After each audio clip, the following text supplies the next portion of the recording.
자, 오늘 보겠습니다. 1절입니다. 야곱아, 너를 창조하신 여호와께서 지금 이스라엘 백성을 향해서 선지자를 이사야를 통해서 말합니다. 야곱아, 야곱아, 야곱아, 너를 창조하신 하나님께서 지금 말씀하시느니라. 이스라엘아, 이스라엘아, 너를 지으시니가 말씀. 왜 하나님이 이렇게 답답하게 두 번, 세 번 막 반복하면서 이렇게 말씀하시느니라. 그러면서 너는 두려워하지 말라. 이스라엘 많이 힘든 것 같아요. 많이 두려워가 있는 것 같아요. 많이 불안해하고 놀라고 이런 것 같아요. 그러니까 선지자를 통해서 놀라지 말라, 두려워하지 말라. 그러면서 내가 너를 구속하였고 내가 너를 지명하여 불렀나니 너는 내 것이라. 여러분, 그러니까는 너는 내 거요. 두려워하지 말어, 놀라지 말어, 쫄지 말어. 이제 당당히 살아가. 아마 그런 격려하고 있는 것 같습니다. 여러분, 왜 하나님께 이스라엘 백성들을 향해서 너는 내 것이라, 내 소유라, 내 자녀라, 그러니까 두려워하지 말아라, 놀라지 말아라. 너를 바로 지으신 창조주, 너를 구원하신 하나님, 너를 지명하여 부른 내가 너와 이렇게 한다, 그렇게 약속하고 있는 거 아닙니까? 첫째 봅니다. 하나님께서 우리를 만드시고 또 죄악에서 건져주셔서 구속하셔서 우리 하나님의 자녀로 삼아주셨기 때문에 우리는 놀라지 말라는 거예요. 두려워하지 말라는 거예요. 어떤 상황에서도요. 여러분, 하나님은 창조주입니다. 우리는 피조물이에요. 그런 의미에서 우리는, 하나님은 우리의 주인이 되시고 우리는 하나님의 자녀, 하나님의 소유, 하나님의 일꾼. 창세기 1장 31절 하나님이 지으신 그 모든 걸 보시기에 심히 좋았더라. 이 말씀은 엿새 동안에 온 천지 만물을 창조하시고 마지막 날 저와 여러 하나님을, 인간을 창조하시고 마지막 날 하신 뭐예요? 하나님이 지으신 모든 걸 봤더니 보시기에 심히 좋았더라. 이 심히 좋았다, 이 좋았다는 단어는 선하다는 거예요. 아름답다는 거예요. 보기 좋다는 거예요. 하나님이 보시고요, 저와 여러분 보시고 아주 선하고 아름답고 보기 좋았다. 하나님이 저와 여러분을 창조할 때 악하게 만든 게 아니에요. 선하게 만들었어요. 아주 아름답게 만들었어요. 그분이 우리 하나님이세요. 그분이 우리 아버지가 되세요. 그런데 아담이 하나님 말씀을 믿지 못하고 죄 가운데 자신을 던져버립니다. 말씀을 불순종합니다. 창조한 받은 본래의 그 아름다운 자리, 선한 자리를 떠나고 말았습니다. 죄에 팔렸습니다. 성경은 이것을 타락이라고 말씀하고 있는 겁니다. 그래서 바울은요, 로마서 7장 14절에 우리가 율법은 신령한 줄 알거니와, 율법은, 하나님 말씀은 신령한 줄 알거니와 나는 육신에 속하여 죄 아래에 팔렸도다. 팔려갔어요. 제가 욕심 때문에 자신을 팔았어요. 그래서 선악과를 따먹지 말라는 욕심, 탐심 때문에요. 인간의 가장 큰 문제가 돈이 있든 없든 나이가 젊든 늙든 모든 것 다 상관없어요. 가장 근본적인 문제가 욕심이, 욕심. 어느 정도 되면은 좀 이것도 내려올 만하는데, 하나님 앞에 설 날이 가까이 오면 어느 정도 넣을 만하는데 이걸 못 내려와. 이걸 더 꽉 잡아.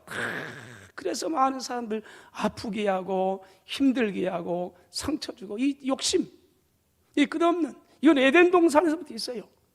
아니, 하나님께서 에덴 동산 창조하시고 다 이거다 걱정 말아라, 다 가져라, 다 가져. 한 가지 이것만은 그러면 안 된다. 그 선악과 한 가지만 금했어요. 아니, 에덴 동산에 먹을 게 없습니까? 마셨을 게 없습니까? 뭐가 모자랍니까? 다 줬는데요, 이것마저도 내가 취하여, 이 욕심, 그래 그걸 범해요. 창조함을 받은 본래의 그 아름다운 자리, 선한 자를 떠나고 말아서 죄에 팔렸습니다. 타락했습니다. 이 타락한 자리, 본래의 자리를 떠난 것, 아담 이후의 모든 인간은 죄의 종이 되었던 겁니다. 본래의 자리에서 이탈한 것, 이것입니다. 그 자리에 있어야 되는데 여기 떠나가요. 이걸 타락이라고 말합니다.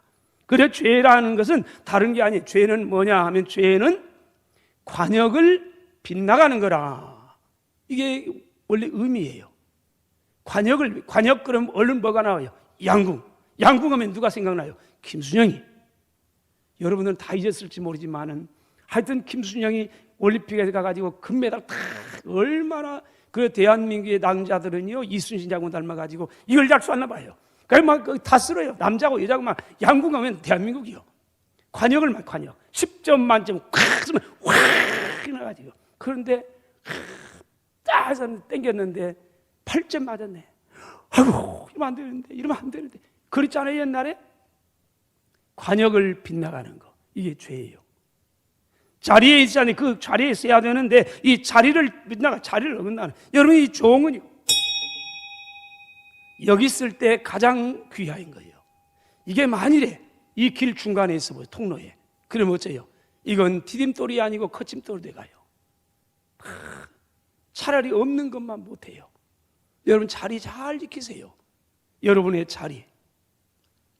아담이 하나님과의 언약을 깨뜨리고 범죄에 타락했을 때, 그때요, 그 자리 떠나가 버렸어요. 가장 비참해졌어요. 죄에 팔렸어요. 그때 하나님께서 우리를 긍휼히 여기셔서 우리를 사랑하심으로 독생자를 보내셨습니다. 우리의 모든 죄를 대신 짊어지고 십자가에서 죽으셨습니다. 그러므로 우리를 모든 죄에서 건져내 주셨습니다. 이것을 구속이라고 표현합니다. 두려워하지 말라. 내가 너를 구속하였고 내가 너를 지명하여 불렀나니 너는 내 것이라. 여기 구속이란 단어는 노예시장에서 노예의 몸값을 지불한 후 자유롭게 해방시켜줄 때 사용하는 단어입니다.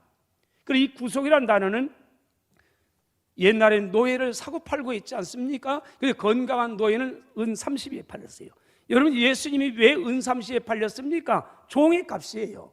왜요? 예수님 건장했거든요. 33세라고 보니까 건장하지 않아요. 그리고 나이가 60, 70, 80대면 그럼 어떻게 하세요? 죄송합니다만 이 어르신들 주가가 뚝 떨어져요. 은 20, 11이에요. 근데 예수 30 팔렸어요. 그때 건강한 노예 한 사람의 값이 은 30이었답니다. 보니까요, 불쌍한 노예가 있어요. 내가 돈이 좀 있습니다.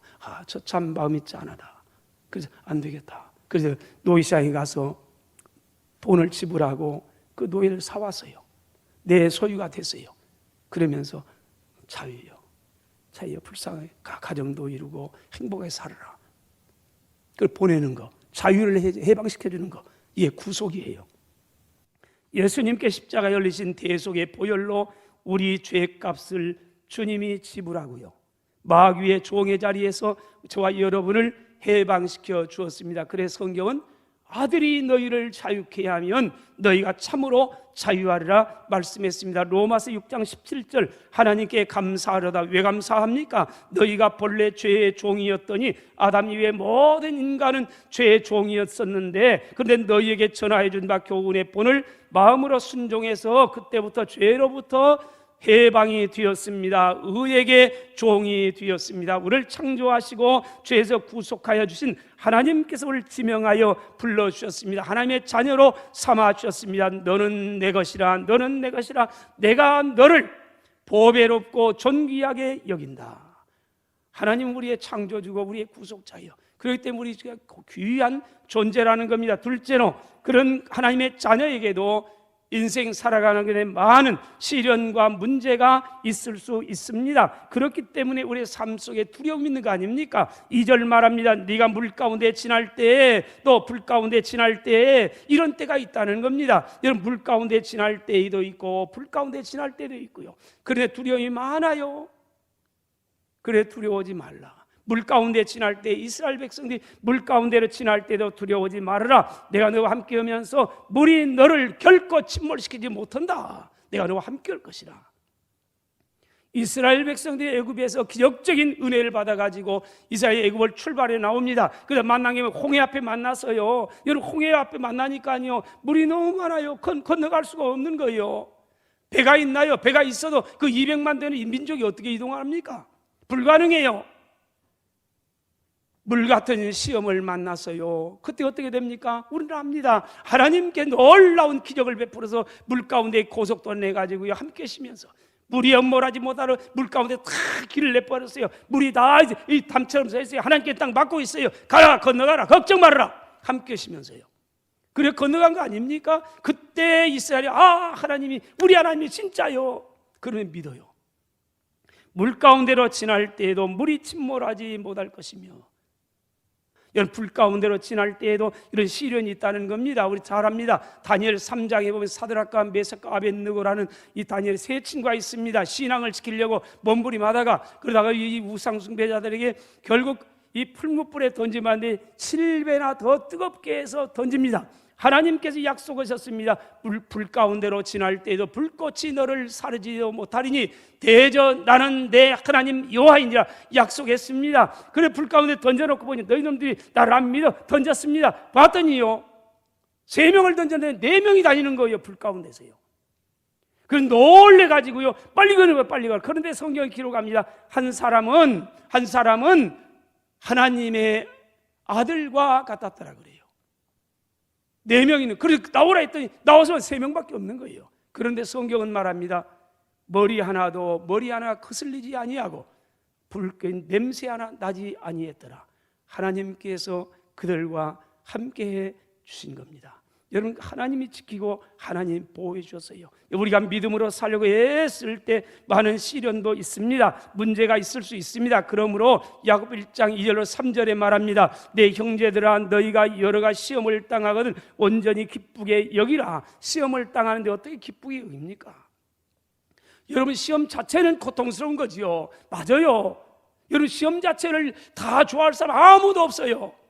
그러나 왜 우리는 시험을 온전히 기쁘게 여기라고 말합니까? 성경은 말합니다. 그 이유를 분명하게 이는 너희 믿음의 시련이 인내를 만들어낸 줄 너희가 알미라. 수많은 시험은 인내를 만들어내서 강한 군사로 하나님의 자녀들로 만들기 때문에 그렇습니다. 여러분 하나님의 거룩한 자녀들로 하여금 하나님의 거룩한 자녀답게 만들기 위해서 하나님은 마음이 아프지만 때로는 시련을 우리에게 허락한다는 겁니다. 그래서 믿음의 시련이라. 믿음의 시련이에요. 그리고 인내를 만들어낸다. 그러면 동시대를 살아가고 있는 어느 신앙인은 왜 나만 겪는 고난이냐고 불평하지 마세요. 여러분 고난이 오는데 힘들지요. 맞아요. 고통스러운 거지요. 근데 왜 불평하지 말라고 합니까? 고난만 보면은 힘들고 고통스럽고 불평스러워요. 그래 고난의 뒤편에 있어요. 누가요? 고난의 뒤편에 있는 주님의 축복을 바라보세요. 너무 근시안적으로 살지 마세요. 신앙생활은 저 원시안적입니다. 오늘만 보는 게 아닙니다. 코앞에만 보는 게 아닙니다. 저 멀리 바라보는 겁니다. 고난의 뒤편에 있는 주님의 축복을 바라보세요. 눈을 좀 멀리 뜨세요. 예수 믿는 사람은요 오늘 이 자리 이 현실 이 코앞만 보는 게 아니에요. 저 멀리를 보는 사람이에요. 보는 시각이 달라요. 예수님 저 멀리 그러면서 격려하고 있는 거 아닙니까? 왜 많은 시련을 만난데 불구하고 두려워하지 않고 담대하게 우리 그리스도인이 살아갈 수 있습니까? 왜 이 낙심하지 말라고 말합니까? 왜 두려워하지 말라고 말합니까? 2절 내가 물 가운데 지날 때 내가 너와 함께 할 거라. 강을 건널 때 너를 침몰하지 못하게 만들 거라. 내가 불 가운데로 지날 때 타지도 아니할 것이 불꽃이 너를 사르지도 못할 거라. 5절 두려워하지 말라. 내가 너와 함께 하리라. 내가 너를 보배롭고 존귀하게 여긴다. 우리를 사랑하셔서 우리를 위해서 생명까지 아끼니 하셨던 주님께서 수많은 문제 앞에서요 두려움과 불안에 떨고 있는 우리를 향해서 약속했습니다. 마태복음 28장 20절입니다. 볼지어다 뭘 봅니까? 내가 세상 끝날까지 너희와 항상 함께 있으리라. 그러므로 요한복음 16장 33절입니다. 세상에서는 너희가 환난을 당합니다. 세상에서는 너희가 환난을 당하면 예수 믿어도 하나님의 자녀도 믿음으로 살아도 환난을 당합니다. 그러나 담대하세요. 내가 세상을 이기었노라. 내가 누구예요? 천지와 만물을 창조하시고 우리를 구원하신 우리를 사랑하시는 그렇게 자신보다 더 우리를 사랑하셨던 그분이 세상 끝나게 함께하면 내가 세상을 이겼다 걱정하지 말아라. 내가 너와 함께하리라 말씀하고 있는 겁니다. 그러므로 다윗은 고백했습니다. 시편 23편 4절 내가 사망의 음침한 골짜기로 다닐지라도 나는 해를 두려워하지 않습니다. 왜요? 주님께서 나와 함께 하시기 때문입니다. 그분이 함께 하시면서 지팡이와 막대기로 나를 안위해 주실 겁니다. 여러분 여호수아가 모세의 뒤를 이었습니다. 가나안 땅까지 가야 되는데 중간에서 모세가 떠나버린 겁니다. 그 바톤을 여호수아에게 물려주었습니다. 여호수아가 이 바톤을 이어받고 이스라엘 백성을 가나안 땅으로 이주해야 되는데 너무 겁이 났습니다. 두려웠습니다. 왜요? 모세는 너무 위대했는데 자신을 보니까 너무 아니라는 거예요. 자신이 너무 약해요. 자신이 너무 어려요. 모세는 너무 위대했어요. 그래 두려움 가운데서 있을 때 하나님께서 말씀했습니다. 여호수아 1장 5절입니다. 내 평생에 너를 능히 당할 자가 없을 것이라 걱정하지 말라는 거 아닙니까? 네 평생 너를 당할 자가 없다. 그러면 약속합니다. 내가 모세와 함께 있었던 것 같이 너와 함께 있을 것입니다. 여러분, 여호수아는 40년 동안 하나님께서 모세와 함께 하시면서 어떻게 놀라운 광야에서 이스라엘 200명이 아니라 200여만 되는 민족을 다 먹이고 입히고 살리고 다 보호했던 것을 목격한 사람이에요. 모세의 부관으로서 비서실장으로 다 하나 열고 나왔어요. 그러면서 모세의 위대함을 봤거든요. 근데 하나님은 너 그래요. 하나님, 내가 모세와 함께 있었던 것 같이. 모세가 한 게 아니라 내가 한 거라. 그래 모세는 떠나서 내가 너와 함께 할 것이라. 그러면 내가 너를 떠나지 아니하고 너를 버리지 아니하라. 9절입니다. 강하고 담대하라. 두려워하지 말며 놀라지 말라. 내가 어디로 가든지 간에 네 하나님 여호와가 너와 함께 하느니라. 그러므로 선배 신앙인은요, 힘든 우리의 여정, 똑같은 여정을 걸으면서도 찬양하며 고백했습니다. 불같은 시험 많으나 그러나 겁내지 맙시다. 구주의 권능 크시니 이기고 남겠네. 이 찬양, 이 고백이 오늘 저와 여러분의 찬양이 되고 고백이 되시기를 주의 이름으로 축원합니다. 사랑하신 여러분, 오늘 또 우리 앞에는 수많은 문제가 우리를 집어삼킬 듯이 위협할 때가 많이 있습니다. 그러나 여러분 걱정하지 마세요. 두려워하지 마세요. 너무 쫄지 말라는 거 아닙니까? 주님이 우리와 함께 하시고 그 주님께서 우리와 함께 하시면 능히 이기고 남을 줄로 믿기 때문에 그렇습니다. 여러분, 그분이 함께 하는데, 창조주 그분이 나와 함께 한다는데 걱정하지 마라. 네 물 가운데 걱정하지 말아라. 내 부모님이 함께 해도 두려움이 없는데 무슨 전능 하나님이 함께 두려워하느냐? 쫄지 말아라. 그거 아닙니까? 여호수아는 이 말씀을 꽉 붙잡고요, 가나안 땅에 원대한 그 가나안 땅을 다 정복하고 사명을 잘 감당했습니다. 오늘 그리스도인의 삶입니다. 믿음의 싸움이에요. 믿음의 싸움이에요. 하나님이 우리와 함께하는 거예요. 끝까지. 내가 힘들 때, 어려울 때 언제나요. 우리 낙심될 때 일어나. 내가 있잖아. 내 손 잡아. 언제나 그분은 내 곁에 계세요. 눈에 보이지 아니해도 그분 언제나 내 곁에 계세요. 내가 힘들 때 함께해요. 내가 힘들 때, 내가 어려울 때 그분은 혼자 두는 게 아니에요. 세상 끝날까지 항상 내가 너희와 함께 있어. 이 말씀은 영원히 유효한 약속인 줄로 믿습니다. 그러다 하나님의 자녀가 된 우리는 이제 어떻게 살아야 되느냐? 과제가 있습니다. 이제 우리는 우리를 사랑하셔서 우리를 구원하시고 영원토록 우리와 함께 하신 그분을 위해서 살아야 한다는 겁니다. 하나님의 영광을 위해 살라는 겁니다. 오늘 7절 볼까요? 이렇게 말합니다. 내 이름으로 불려지는 모든 사람 곧 내가 내 영광을 위하여 창조한 자를 오게 하라. 내가 그를 지었고 그를 내가 만들었느냐? 내가 그를 다 지었고 만든 이유는 내 영광을 위해서 했다. 21절입니다. 이 백성은 내가 나를 위하여 지었나니 나를 찬송하게 하려 함이니라. 여러분, 구원받은 저희들의 삶이에요. 하나님의 영광을 위해 살라고 말합니다. 이유를 분명하게 제시합니다. 고린도전서 6장 19절 20절 너희 몸은 너희가 하나님께로부터 받은 바 너희 가운데 계신 성령의 전율을 알지 못하느냐? 너희는 너희 자신의 것이 아니라 값으로 산 것이 되었으니 그런즉 너희 몸으로 하나님께 영광을 돌리라. 무슨 말입니까? 너희가 구원받았으면 이제 너희 몸은 너희 몸이 아니고 하나님의 것이라. 하나님께서 값주로 사셨다. 이 값이 뭐예요? 예수 그리스도 아닙니까? 하나님의 아들 아닙니까? 하나님의 아들을 내 대신 값주고 우리를 그 죄 가운데서 건져내셨어요. 구속해내셨습니다. 하나님의 아들로, 하나님의 딸로 삼아주신 것입니다. 그러므로 값으로 산게 됐습니다. 그래 나는 내가 아니고 이제는 내 몸으로 하나님께 영광을 돌리라고 말씀하고 있는 겁니다. 그러므로 바울은 고백했습니다. 이제 내가 사는 것은 내 육체 가운데 사는 것은 나를 위하여 내 자기 몸을 버리신 하나님의 아들을 믿는 믿음 안에서 사는 겁니다. 여러분, 예수 믿는 사람은 이제 사는 것은요, 믿음 안에 사는 겁니다. 하나님 안에 사는 겁니다. 그분의 영광을 위해서 살아야 된다는 겁니다. 그렇다면 하나님의 영광이 나를 통해서 드러나기 위해서는 어떻게 해야 할까요? 고린도후서 4장 7절입니다. 우리가 이 보배를 질그릇에 가졌습니다. 우리의 몸을 질그릇으로 표현합니다. 그리고 하나님의 성령 예수님을 나의 보배로 설명을 합니다. 우리가 이 보배 예수님을 질그릇에 가졌습니다. 내 안에 모셔서 합니다. 여러분, 믿음이 뭡니까? 영접하는 자, 곧 그 이름을 믿는 사람, 영접하는 내 안에 모신 사람, 예수님을 모신 사람이에요. 그런데 그 예수님이 누구예요? 보배예요. 보배예요. 나는 질그릇이에요. 왜 질그릇 갖게 되느냐? 이런 심히 큰 능력은 바로 하나님께 있고 우리 안에 있지 아니한 것을 알게 하려겠다.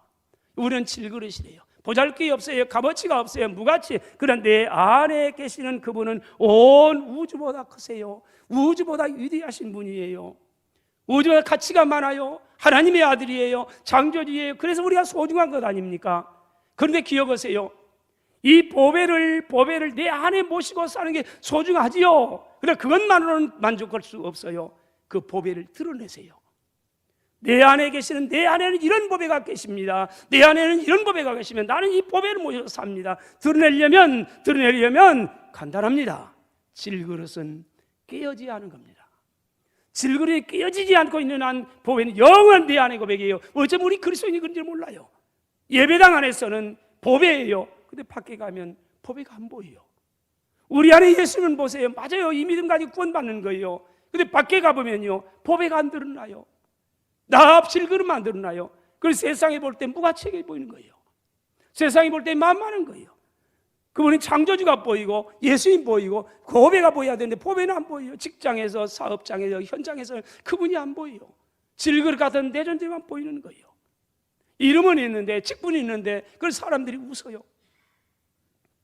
마태복음 5장 13절로 14절입니다. 너희는 세상의 소금이니 소금이 만일 그 맛을 잃으면 무엇으로 짜게 하겠느냐? 후에는 아무 쓸데가 없어서 다만 밖에 버려져 사람에게 밟힐 뿐이니라. 너희는 세상의 빛이라. 16절 너희 빛이 사람 앞에 비치게 해서 그들로 하여금 너희 착한 행실을 보고 하늘에 계신 너희 아버지께 영광을 돌리라. 아버지께 영광을 돌리려면요, 여러분, 소금은 뭘 해야 됩니까? 녹아져야 됩니다. 그래야 짠맛이 나는 거 아닙니까? 녹지 아니하는 소금은 아무런 의미가 없어요. 맛을 낼 수 없어요. 짤 수 없어요. 그러면 아무런 쓸모가 없어요. 밖에 버려져요. 멸시받고 천대받고 짓밟힘 당해요. 여러분, 촛불이 어둠을 밝힌 데는 간단합니다. 가만히 있어가지고 안 밝히지 않아요. 어둠 물리칠 수 없어요. 자기 몸을 불살라야 해요. 자기 몸을 녹여야 해요. 촛불은요, 자기 몸을 불사를 때 어둠을 밝힐 수 있는 겁니다. 여러분, 그리스도인의 삶을 우리에게 말씀하지 않습니까? 그때 아버지께 영광을 돌리게 되는 겁니다. 성도와 성도로서의 사명을 감당하고 교회가 짠맛을 내고 세상에 빛이 되기 위해서는 자신이 녹아져야 한다는 겁니다. 결코 희생이 없이는 그리스도가 나타날 수 없는 거예요. 깨어지지 아니하고 보배를 증거할 수가 없는 겁니다. 사랑하신 여러분, 우리가 세상에서 하나님의 영광을 드러내면 자기 희생이 있어야 하는 겁니다. 개인적으로, 가정적으로, 교회적으로 다 마찬가지입니다. 희생 없는 영광은 없습니다. 십자가 없는 부활은 없습니다. 이것을 우리는 십자가라고 부릅니다.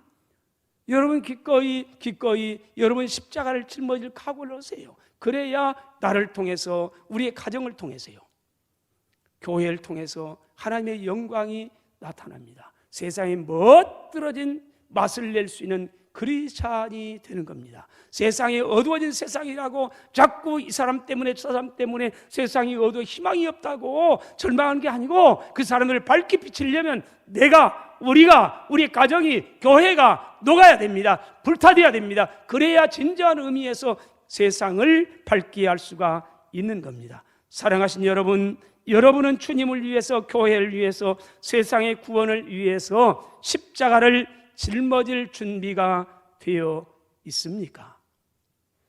우리가 하나님 앞에서요, 진솔하게 해야 될 줄로 믿습니다.